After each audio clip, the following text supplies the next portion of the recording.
This is SSPTV News, brought to you by Samsung Productions and the Hazleton Standard Speaker.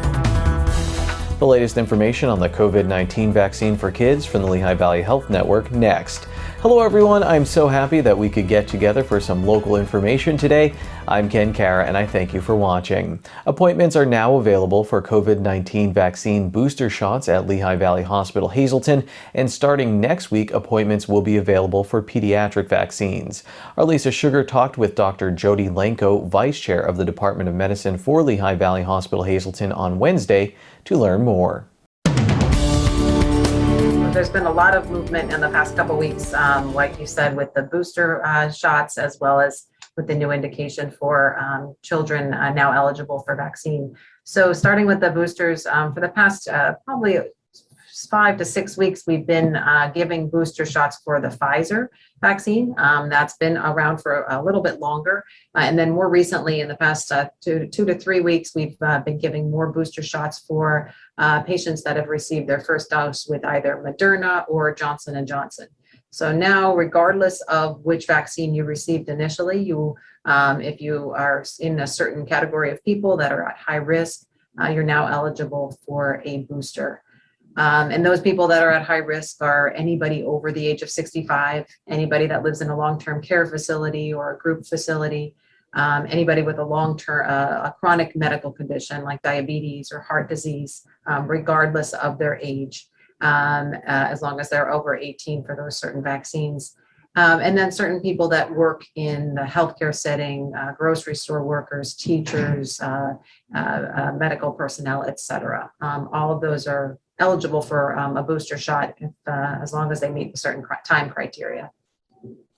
I know they said now we are allowed to mix the vaccines, but what if I say I would like to get my booster the same as I got my first 2 shots? Am I able to do that? Yeah, so that's actually the CDC's recommendation, is to stick with the same vaccine that you had, especially if it's with one of the mRNA vaccines. So if you had Moderna, the recommendation is to stick with Moderna for your booster shot. If you had Pfizer, the recommendation is to stick with the Pfizer as your booster shot. It gets a little bit trickier in terms of if you had Johnson & Johnson as your first vaccine. We do ask that you usually discuss with your healthcare provider about that. There seems to be a little bit more wiggle room in that if you wanted to get one of the other vaccines, such as Pfizer or Moderna, after having the first one-time dose of Johnson & Johnson, that appears to be acceptable. And patients are indeed doing that. Now, children ages 5 to 11, they are now approved to get the COVID vaccine. Are parents taking advantage of that? Tell us about this. So this is hot off the press as of yesterday. It was endorsed by the FDA last week, and we were waiting for the CDC panel to meet and Dr. Walensky to approve it as of late last night. And it indeed was approved as we expected it to be. So it's very exciting. And this is only for the Pfizer vaccine. This is not for any other vaccines right now for ages 5 and up. And in fact, for adolescents as well. The only approved vaccine for the adolescents is also for the Pfizer vaccine. So they did meet and found that the study group of children aged 5 to 11 was found to be very safe, very effective. And it is a smaller dose of a vaccine. So it's about 1/3 the dose of the regular Pfizer vaccine, about 10 micrograms compared to 30 micrograms in a normal dose. So the panel agreed that this was very safe, very effective, and unanimously voted yesterday to approve the vaccine. And what should people do if they're wondering, if they have questions about getting the vaccine for their child? Yeah, so it's really new. We've been planning for it, trying to get a sense of when it was going to happen and how we're going to implement it, along with giving the booster shots as well in our vaccine clinics. Starting as soon as Friday, I believe, Lehigh Valley will be starting to give pediatric doses. In Hazleton, we're starting on Monday with our the vaccine clinic at the hospital in Hazleton. And our hospital clinic hours are 12 to 6. And right now we're not taking any walk-ins just because of the popularity of the booster shots and trying to make the wait time not very long for people that have scheduled appointments. So it has been very popular. We have been receiving phone calls even in my office And I don't even have take care of children in the office, but family members trying to figure out how to get their kids vaccinated.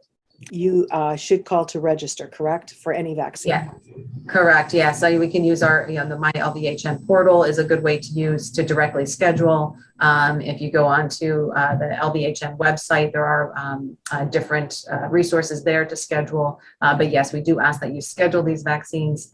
I am not 100% certain, but I have heard that pharmacies will also be administering the vaccine. But this is so new, we're still trying to figure out who and when and how all of these things are going to happen. But it is very exciting, and we're hoping to get this next group of the population vaccinated, because they've actually had a pretty significant increase in cases among children, even though they're less likely to become severely ill. They are a much higher percentage of cases than they were a year ago.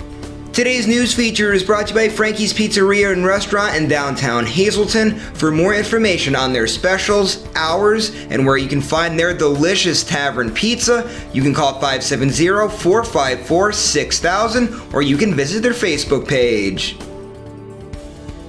The Marion Phillies won their second straight District 11 Single A Girls Volleyball Championship on Wednesday. Here's the SSPTV Standard Speaker scoreboard. Marion swept Nativity for the title. Next up, it's the state playoffs for the Phillies next week. Megan Paisley had 12 kills and Ashlyn Klitsch had 27 assists in the district championship for Marion. Head coach Maria Serena tells Leroy Boyer, quote, "Our defense put the ball where it needed to go and allowed Ashlyn to distribute. We've been relying all year for every single hitter to be efficient.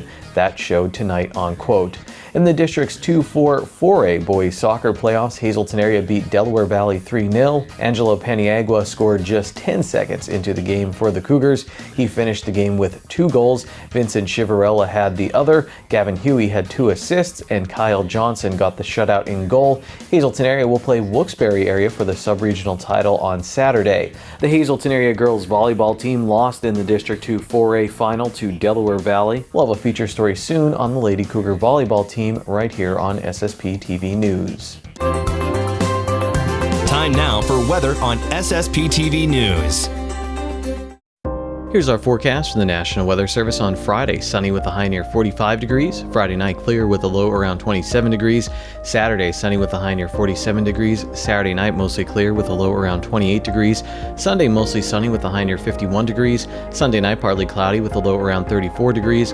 Monday sunny with a high near 55 degrees. And Monday night mostly clear with a low around 40 degrees. Before we go to break, we have a programming note. On Sunday, November 7th, around 9 a.m., we'll be doing upgrades, and that may cause our programming to go out for a while. If that happens, we will be back, and of course, you can watch our local shows anytime you like at ssptv.com and on our YouTube channel. Still to come, Hazleton area native Paul Dill talks about his college volleyball coaching career and earning his 1,000th victory. And next, what you should know about ticks and mosquitoes in the cold weather. SSPTV News would like to send sincere condolences to the family and friends of Joseph James Supon, Sr., age 85 of Weston. Mass will be held on Friday, 11 a.m. at Our Lady of Grace Church in Pendel. Friends may call on Thursday from 6:30 to 8:30 p.m. at the Dunn Glovish Life Celebration Home, and on Friday from 10 to 11 a.m. at the church. Tonight's obituaries are being brought to you in part by Harmon Funeral Homes and Crematory, with 2 locations in Rockland and in Drums, 570-384-3312 or 570-788-0977, and go to harmonfuneral.com.